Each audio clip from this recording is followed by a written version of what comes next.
আশা কৰি আছে কিন্তু আপুনি যেহেতু নিৰ্বাচনৰ আগতে মানে সেইবিলাক হ'ব লগা কথা কিন্তু নহ'লগৈ এতিয়া আপুনি কি ক'ব চাওক 6.3 যিটো আছে এইটো কৰাৰ কাৰণে সময় লাগিব কাৰণ যি স্কুলবিলাক অসম গভৰ্ণমেণ্টৰ যিটো আইন আছিলে ৰুল আছিলে সেই ৰুলত নপৰিব যিটো প্ৰভিন্সিয়েলাইজেশ্যন ৰুল বা প্ৰভিন্সিয়েলাইজেশ্যন এক্টৰ আণ্ডাৰ নপৰিব সেই বিদ্যালয়খিনিহে আমি প্ৰভিন্সিয়েলাইজ কৰা হ'ব আৰু যিখিনিয়ে বড়ো মিডিয়াম অসমীয়া মিডিয়াম আমাৰ বিটিআৰ অঞ্চলত ৰৈ যাব সেইখিনি বিদ্যালয়হে এই 6.3 বিটিআৰ একৰ্ডৰ মতে এইটো প্ৰভিন্সিয়েলাইজ হ'ব আৰু সেইকাৰণে অলপ সময় লাগিছে আৰু ইতিমধ্যে আমাৰ ডাইৰেক্টৰেটে এইটো স্ক্ৰুটিনি কৰি অলমষ্ট শেষ কৰি দিছে আৰু সেইটো লাহে লাহেকৈ আমি পৰ্যায়ক্ৰমে গোটেইখিনি বিদ্যালয় প্ৰভিন্সিয়েলাইজ কৰি পেলাই এইটো বছৰ 2021ৰ ভিতৰতে মেক্সিমাম 80% শিক্ষাৰ সমস্যা সমাধান কৰাটো আমি বিচাৰিছোঁ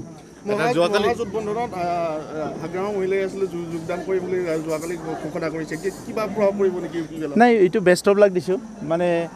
আগতে কংগ্ৰেছৰ লগত আছিল একবাৰ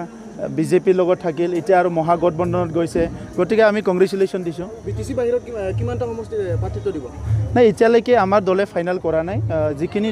সমষ্টিত আমি দিব পাৰোঁ দিম আৰু বাকীখিনিত আমাৰ যিটো আণ্ডাৰষ্টেণ্ডিং হ'ব সেই দলবিলাকো আমি সহায় কৰিম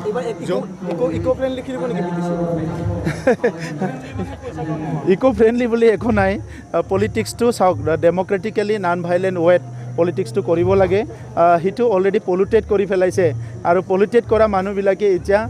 ইফাল সিফাল কৰি আছে আৰু সেই সকলোৱে বেছিকৈ লম্ফজম্ফ কৰি আছে গতিকে ইক' ফ্ৰেণ্ডলি যদি কৰিব লাগে ইয়াত ৰাইজে ভাল হ'ব লাগিব ৰাইজে ডিচিশ্যন ল'ব লাগিব আৰু চবে অৰ্গেনিকেলি চিন্তা কৰিব লাগিব এটা প্ৰশ্ন কৰিছে যোৱাকালি মানে যিহেতু প্ৰাক্তন ভলণ্টিয়াৰ ফৰ্চৰ যিখিনি মানে অধিৱেশন হৈছিলে তাতে আলোচনা হৈছিলে তাত কি হৈছে মানে মৰণোত্তৰভাৱে উপেন্দ্ৰনাথ ব্ৰহ্মক মানে ভাৰতৰত্ন প্ৰদান কৰিব লাগে বুলি কি কয় নাই নিশ্চয় উপেন্দ্ৰনাথ ব্ৰহ্মক আমাৰ ভাৰতৰত্ন পাব লাগে কাৰণ উত্তৰ পূৰ্বাঞ্চলৰ এটা জনজাতীয় মূলীয় বড়ো মূলীয় এজন ব্যক্তি হিচাপে ছাত্ৰ হিচাপে তেখেতে আমাৰ অধিকাৰৰ কাৰণে সকলো জাতি জনগোষ্ঠীৰ ভাষা সংস্কৃতি অস্তিত্ব পৰিচয় ৰক্ষাৰ কাৰণে তেখেতে সংগ্ৰাম কৰিছিলে গতিকে ভাৰত চৰকাৰে আৰু অসম চৰকাৰে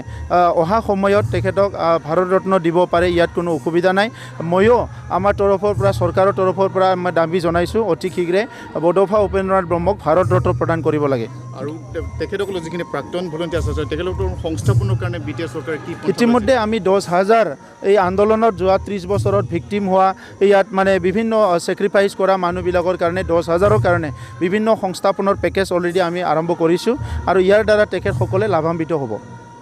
খৈৰাবাৰী আঞ্চলিক বাথৌ আফাদে আমাৰ বিটিচিৰ চিফ শ্ৰীযুত প্ৰমোদ বড়ো ছাৰক আমি তেওঁ চিফ হোৱাৰ পৰা আমি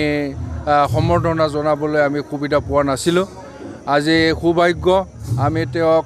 আজি পাইছোঁ আমি খৈৰাবাৰী আঞ্চলিক বাথৌ আফাদ হিচাপে আমাৰ 53খন গাঁও একেলগে গোট খাই আজি তেওঁক আমি সম্বৰ্ধনা জনালোঁ আজিৰ কাৰ্যসূচী ইমানেই আছিলে তেওঁ আজি পেকেজৰ মানে ঘোষণাটো অলৰেডি ষ্টেট গভৰ্ণমেণ্টৰ কৰ্ণ অফ কণ্ডাক্ট চলি আছে গতিকে তেওঁ আমাক মুখেৰে আশ্বাস দিছে তেওঁ পিছৰ পৰ্যায়ত নিশ্চয় আকৌ আহিব আমাক কথা দিছে আহি তেওঁৰ প্ৰয়োজনীয় আন্তঃগাঁথনিবিলাক চোৱা চিতি কৰি তেওঁ যিটো প্ৰয়োজনীয় তেওঁ দিম বুলি আমাক আশ্বাস দিছে মই সকলো আমাৰ আহি থকা যি বিধানসভা ইলেকশ্যন তাতে যাতে আমাৰ ধৰ্মীয় সংগঠনৰ ফালৰ পৰা আমি সকলোকে আমি আহ্বান জনাইছোঁ যাতে সুকলমে যাতে এই আমাৰ আহি থকা ইলেকশ্যন সুকলমে